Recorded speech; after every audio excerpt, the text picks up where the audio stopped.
the quaint idea that a man who puts in his time will eventually be rewarded with a better life for his family. Robert Street, Section T4. Robert Street, please report to your supervisor. Maybe it's about that raise I put in for. And this world offers a man like him no guarantee.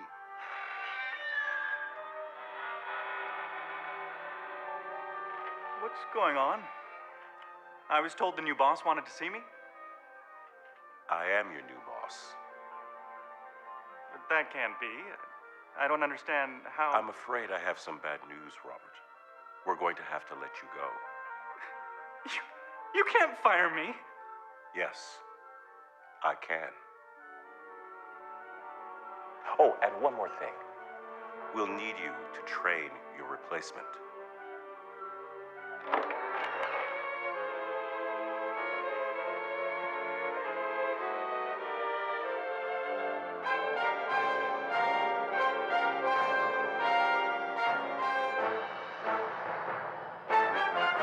Is nothing more than an Aryan man's nightmare. And for Robert Street, that nightmare has only just begun. You may not know me, but you might have seen one of my films, one of those terrifying visions where the Allies won the war.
Well met. How goes it? Today is apparently supposed to be one of the hottest days of the year. It's 31 degrees and I am under the canopy of the woods. Now, if you would humour me, I would like to talk about something. It may seem completely irrelevant, but I'll get there in the end. Now, many years ago, I used to play lots of video games, right? And a video game series stood out to me, which was Assassin's Creed. Right? Assassin's Creed was a very interesting premise, right? You use a a machine to go back to a ancestor to relive ancestral memory and all that sort of thing. I played the first one, I played the second one, and then everything after the second one just gets a little bit more blurry for me as it goes on, and I just stopped playing after, I think, Assassin's Creed Rogue. Literally all I can tell you about it is that it's about pirates, I think. But anyway, I liked the premise and I liked exploring places. I was interested in history at the time, so this is about, what, 15 years ago, whenever these games were coming out, maybe coming up for 20 years now. But I was always interested in history, and Assassin's Creed 2 was, well, set in Italy during the Renaissance, and it was quite interesting. I didn't really know much about that period of history, period of time. I didn't really know much about that place, but it was really quite interesting to wander around and learn and explore. I didn't know anything about art at the time, really, especially Renaissance art. But what you could do in the game is that in your safe house or your villa, right, you can wander around Italy and basically collect famous pieces of art and have them stored and displayed in your villa. And I quite enjoyed looking at my collection, going up to each piece, because it will tell you the name of it and who made it. I thought that was very interesting, very cool. And you know, you'd have paintings such as the Madonna and Child, the Rape of Europa, and the Resurrection of Christ. Really impressive pieces of work, but it really got me interested in art. So, why am I talking about Assassin's Creed? Well, the main character, Desmond Miles, right, he's the present day protagonist, right? And so gradually, as the series goes on, you start to learn more about his ancestors, his ancestry, right? And so you've got the first game where it's set in the Middle East. You play as Altair, who's supposed to be Arabic, I guess. And then Assassin's Creed 2, you're playing as Ezio, who is Italian. And then eventually, when you come to Assassin's Creed 3, you've got Haytham, who's an Englishman. And then he has a child with a Native American woman and has Connor, right? Thinking about it, really, Desmond is a real mutt. So he's descended from Arabs, Italians, English, and Native Americans. It's a real mixture, and there's probably more than that. So I've always wondered who my ancestors are. Who am I? Where am I from? Because my fascination with history and trying to connect as much as possible to my ancestors. So many years ago, I did a DNA test, right, to basically confirm what I already knew to be true.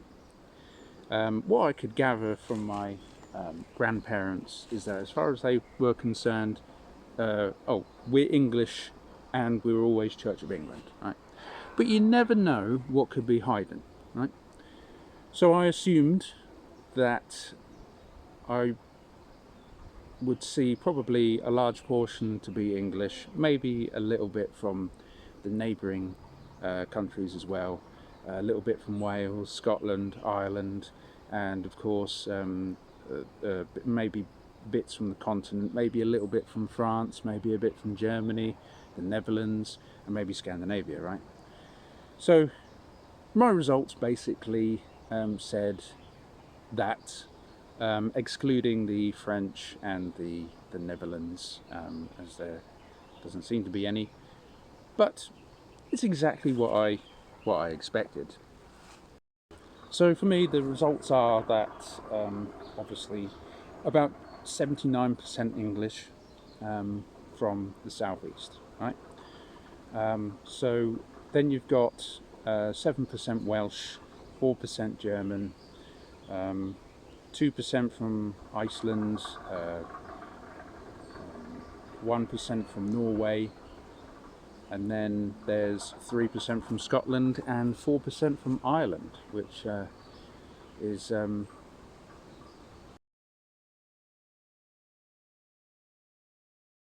exactly what I expected. It has been updated since then, though. Nothing's changed, it's the same, but it's just much more specific about where your ancestors come from, as in within a country, specifically where they came from. So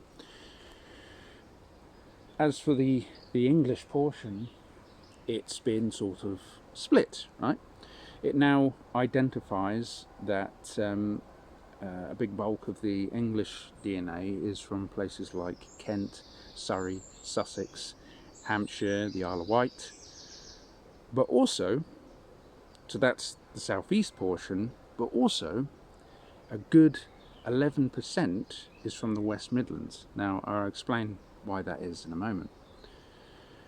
So Wales has obviously been split, where it's now 4% from North Wales and 3% from South Wales. Then you've got German, right? Germany. So now it says northwestern Germany, right? And it's also 2% is taken away, and Denmark has been added. So that 4% is now 2% from northwestern Germany and 2% from Denmark. Then Ireland has been broken up. So Ireland has seen the most change, where it's basically identified specific counties as to where my Irish ancestors originate from, and so it says now it also includes the Scottish part as well. So 3% of that DNA now comes from Connaught in Ireland, 1% comes from Leinster, and also there's another 1% that has been split from the Scottish part, and that 1% is from Northern Ireland, right? And so that Scottish part is now just 2% from Western Scotland, specifically the Hebrides and places like that. So yeah, not really much change, it's just more specific as to where these ancestors come from.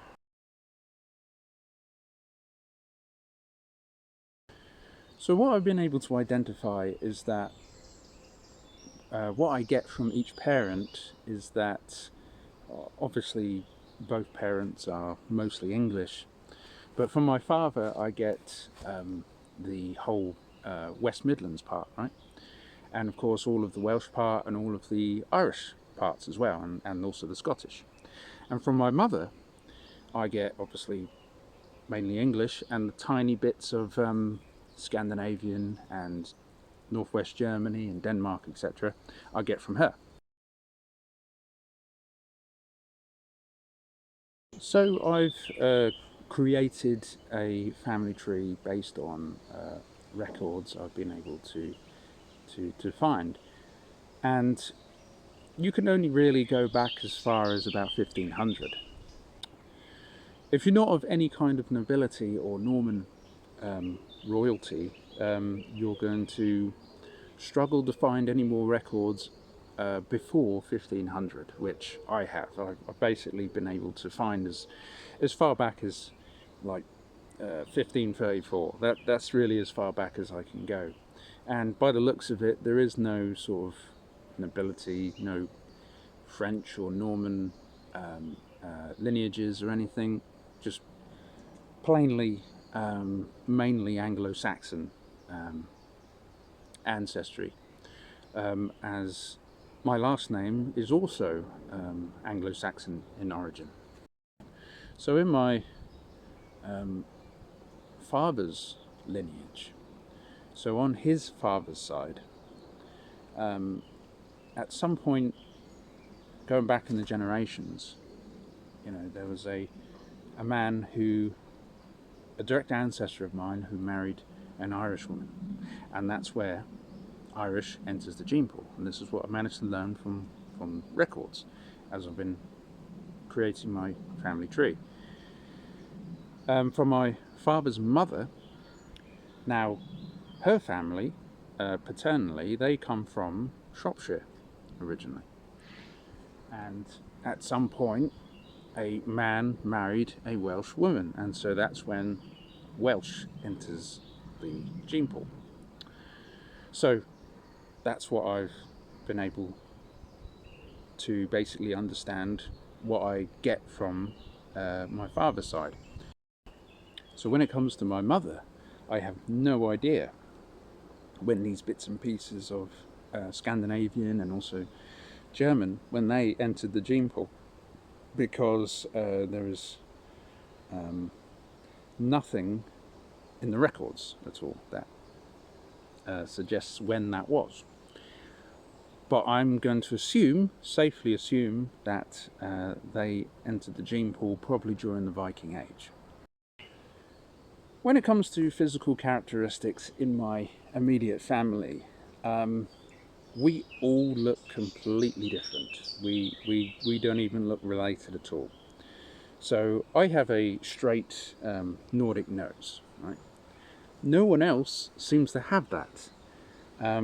I've got high cheekbones, and my face sort of comes down to this chin. It's much longer than anyone else's faces, right?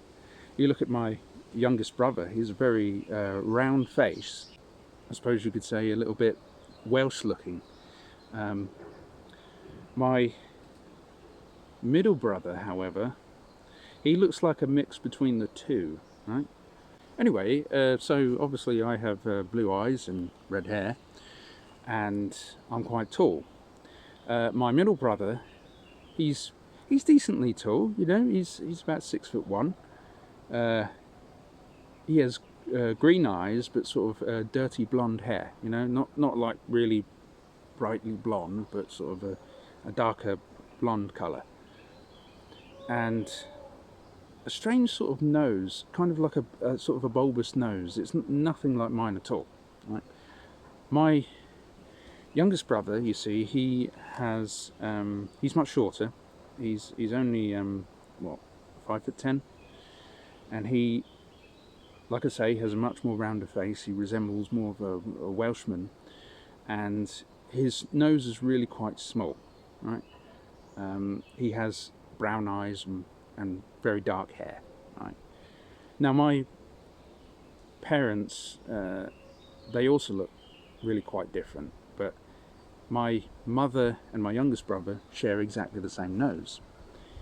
My dad has a very different nose. He's got a nose that's similar to his own mother's nose, right? Now my father, so he has blue eyes. When he used to have hair, he had black hair, right? And he sort of has a longer face like mine, right? High cheekbones, big ears. But we're nothing alike at all, right? When it comes to temperament. So I think he's more like ADHD, when I'm sort of more thoughtful, I suppose. And I'm more relaxed and pragmatic, I suppose. My mother has brown hair and brown eyes, so yes, she looks very much more like my youngest brother, and my youngest brother was always the baby. So my father, he did resemble his own father quite a bit, right? With the black hair and the same eyes, you know, and the same sort of facial structure, but the nose was completely different because my father got his nose from his mother, right? My grandfather has exactly the same nose as me, right? Now, my father's mother, she had long red hair, you know, like that old Scottish actress Moira Shearer. She looked just like her, right? Green eyes as well. So my middle brother, he also has green eyes. So I guess that's where he gets that from, because I don't know anyone else in the family who has green eyes other than my grandmother. So on my mother's side, her father, very much like me, I suppose, with a much more, you know, a much more longer face, much more sort of angular points, right? Very similar to Charles Dance, I suppose. Blue eyes, red hair, and exactly the same nose. Right? And my mother's mother looks literally exactly like her. So I wouldn't really need to describe her. So I've got some people in the family, real Germanic features that seem to crop up quite a lot. So my great uncle, he looked like Peter Cushing, right? He looked like Peter Cushing. But then you have some other people who have much more rounder faces, very Welsh, stocky, short sort of look to them, right? So what exactly am I getting at here? Well, bear with me, I'll get there in a minute. So I've done a ancient lineage report. So you basically take your raw DNA, where it's just a bunch of letters, right? It's a bunch of letters and numbers. It's just gibberish if you don't know how to read DNA. But you have that deciphered into.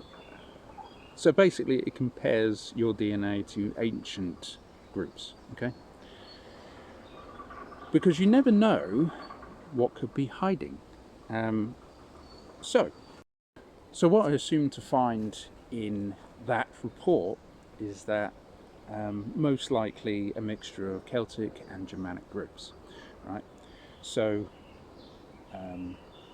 mainly Anglo-Saxon, probably a little bit of Frankish, probably, because I've seen online a few people saying that they found that in the early medieval period, the Franks came over as well, and we've got a genetic sort of identification for that. So I'm expecting to see Frankish and various other Germanic groups, going back to like Nordic Bronze Age in Sweden, and Celtic populations probably in France, like the Latin culture. So that's what I expect to see. And I'm exactly right. So, my report, this is what I got. So, quite strongly connected to a group called the Dubunni. Now, the Dubunni are a Celtic tribe from the southwest of England, so that's Somerset and Oxfordshire sort of area. So that's quite interesting. That Iron Age sort of period. Then you've got someone called the Quintani? I don't know how to pronounce it. It's Latin. But anyway, they are a Celtic tribe from the southeast of England who migrated from modern day Belgium and Flanders sort of region. So that makes sense. And of course, medieval period Brittonic DNA comes up. Right? There is also Gael, which is what is now known as Irish, comes up. And then you've got Northern French Gaulish comes up as well. So yeah, nothing really unusual there about that Celtic part, right? Now, the Germanic side. So the Germanic side primarily starts with Anglo-Saxon. Of course it does. And that's the strongest thing in the whole report. Anglo-Saxon. And also Frankish. Frankish is almost as strong as Anglo-Saxon. So they definitely had a presence. Viking Age Norse, specifically from Denmark. So not really surprised about that either. And that is considerably quite strong. You've got other Viking Age groups that do crop up, like Viking Age Norse, Norwegian and Swedish, but to a lesser extent, you see. But they do also crop up. But you've also got, which I thought was quite peculiar, which was Visigoth. So my DNA seems to match with Visigothic populations. Now the Visigoths, it's quite unusual because the Visigoths went to settle in Spain. So, quite strange. And to a lesser extent, you've got Saxon. Angle and Jute also come up, but Angle and Jute to a much lesser extent than Saxon. I mean, I assume that anyway, because my ancestors are from the south of England, and that's where the Saxons mainly settled. So Saxon is stronger than the other two, but the other two are still there, but to a lesser extent. And of course, Frisian, to a very small extent, crops up, but also there is the Cherusci. Now the Cherusci are a Germanic tribe from the Roman period, right? And they are known because they were led by Arminius, who destroyed the Romans in Teutoburg Forest. I'm not really surprised to see it there, because what happened is that these Germanic tribes in that region basically unified into like a confederation, you see, and then they were just known as Saxons. So they are people who basically sort of predate the Saxons. The similar sort of thing is what happened with the Franks as well. So during like the Roman period, during antiquity, you have all these tribes all over the place, and then they sort of over time they just came together and just became known as Franks. So yeah, I'm not really surprised. And of course, right at the very bottom, you've got Goth. I mean, if you've got Visigoth up here, you're guaranteed to have Goth, right? Which is what the Visigoths come from, right?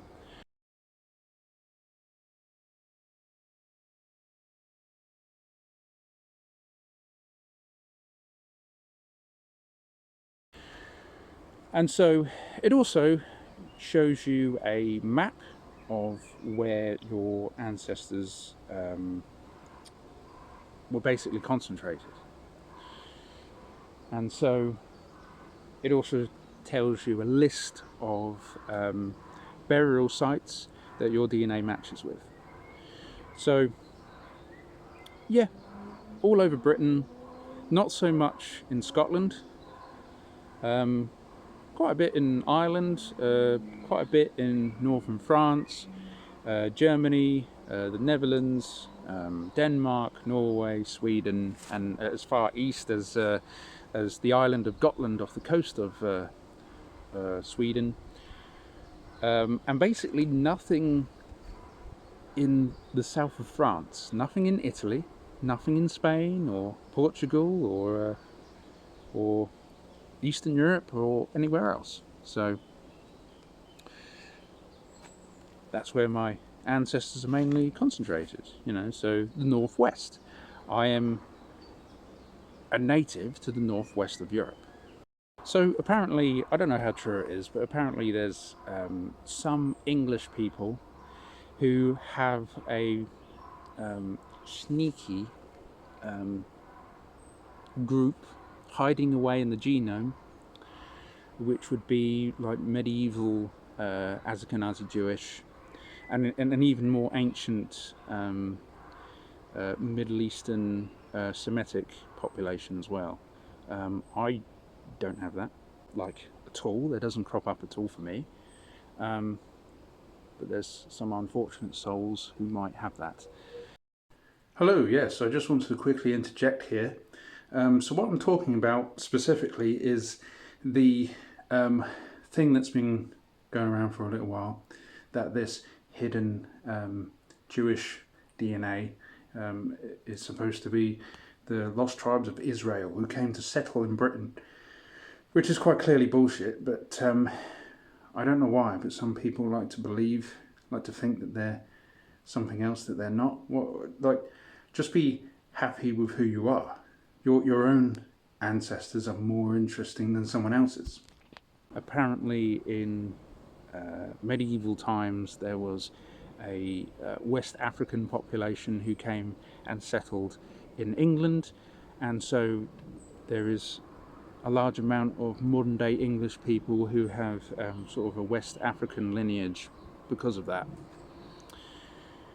That doesn't crop up for me, and I would not be surprised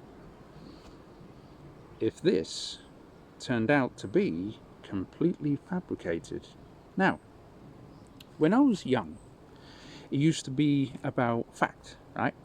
Getting closer to the truth. That's to me what it seemed like.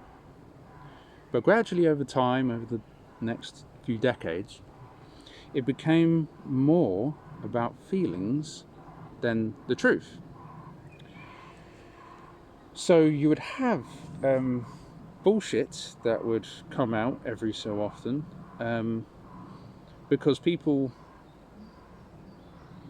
may like to jump to conclusions and then run with it in the media and say that this is true, and then later on down the line a proper report will be done to say that no, this actually isn't true. I wouldn't be surprised, because of modern migration, that it turns out that this is completely fabricated, you know, because you have the media that's already tried to brainwash an entire generation that black people have always been in Britain, right? I don't need to explain how this is bullshit, but it's a form of cultural Marxism designed to disinherit the native population and lie to the youth that they are the true natives of Britain, to justify modern invasion. So what I was trying to get at before is that northwestern Europe in and of itself is diverse enough. You know, we don't need the rest of the world to come here because we've already got diversity. In northwestern Europe, I would consider to be its own group, because Celtic and Germanic people are basically interlinked, right? They contribute to the creation of being one group, which is northwestern European, right? They are interlinked because if you look at the DNA of Western Germany, they have Celtic mixture, right? The same thing happens in France. You see the same thing in France, you see the same thing in the Netherlands and Belgium, and obviously Britain as well. This interlinking of the two Celtic and Germanic folk, you see, is quintessential to the northwestern European man. Now, the northwestern European man is separate from people, for example, Eastern European populations like the Slavs. Now they are interconnected with the Baltic population, right? Now these Eastern Europeans and Northwestern Europeans, they are separate people, right? Separate people. Then you come down to Southern Europe and you have the sort of Roman genetically influenced folk like the Italians, the Spanish, and maybe even Southern French people, right? They are like the Southern European people, okay? So then you come to the Balkans, and the Balkans is a whole mess of different fucking people. You've got Slavs, and you've got Turks, and Gypsies, and Jews, and the whole rest of it. Let's ignore the Balkans. But anyway, Europe is diverse enough, and that's the point. Europe is diverse enough, and these are the main groups, right? The main groups, the main European groups. Now, over the centuries, you see an intermingling between Celtic and Germanic groups. But if you go back far enough, you find that they both have a common ancestor. The Bell-Beaker culture of the Lower Rhine region in Germany, right? I had developed a sort of a motto, I suppose, many years ago, which was, our homeland doesn't belong to us, but we belong to her. And the point of that is that human beings cannot decide who we are. Only nature can decide who we are. Only nature has the facts, right? And the fact is that me and many other people who are watching this, who most likely you have the same sort of DNA makeup as me, we are the most native people of Britain and Northwestern Europe, right? We're as native as it gets, you see? And there is no one who can say differently, and there's no one else who can actually dispute that fact. Now the blood that flows through my veins have soaked into this soil, right? Has soaked into this soil, not for hundreds of years, not for thousands of years, but for tens of thousands of years. You could go back even further. Hundreds of thousands of years ago, our Neanderthal ancestors lived here. Now, the forest, I feel, is the most appropriate place as any to film this, because our ancestors, if you go back far enough into the time when they were hunter-gatherers, they probably lived in the forest longer than any other point in history, right? They lived in the forest, they died in the forest, they hunted. If you go back even further before that, there was the time of the Ice Age, right? We were nomadic hunter-gatherers who followed the migration path of the mammoth across the European plateau and back again, right? That's who we are, okay? That's who we are. That's who my ancestors are. And that's who we all are. We were hunters. We were warriors. We were bread makers. We were potters. We were inventors. We were explorers. And that is who we are. And who we always will be. Sadly, with how things are today, with mass migration and how society has developed against the indigenous population, we might not have a future. I don't have any children, and it's possible that I may never have children. But I'll never change who I am. Sadly, the future of our homeland, because let's be honest, us whites, are the only people who care about the natural world.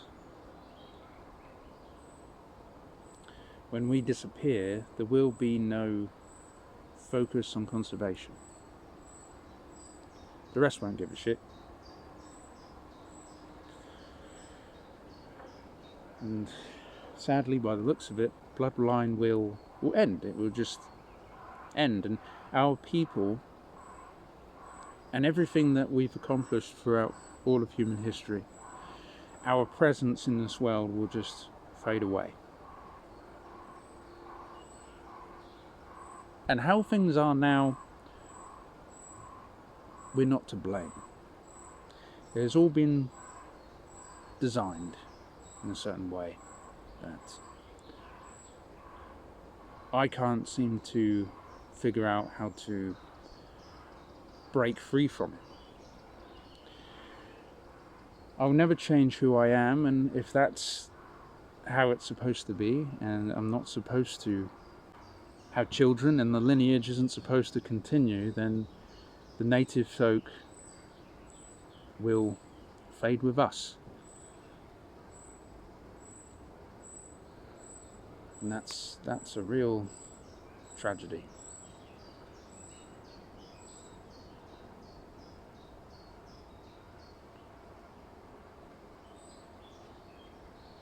But the point is that we know who we are, we know who we've always been, and who we will always will be. And the truth is more important than the lie.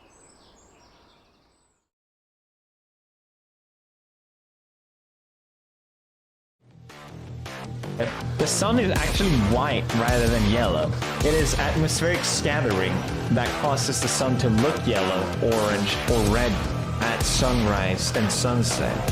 Huh. I thought the sun was black.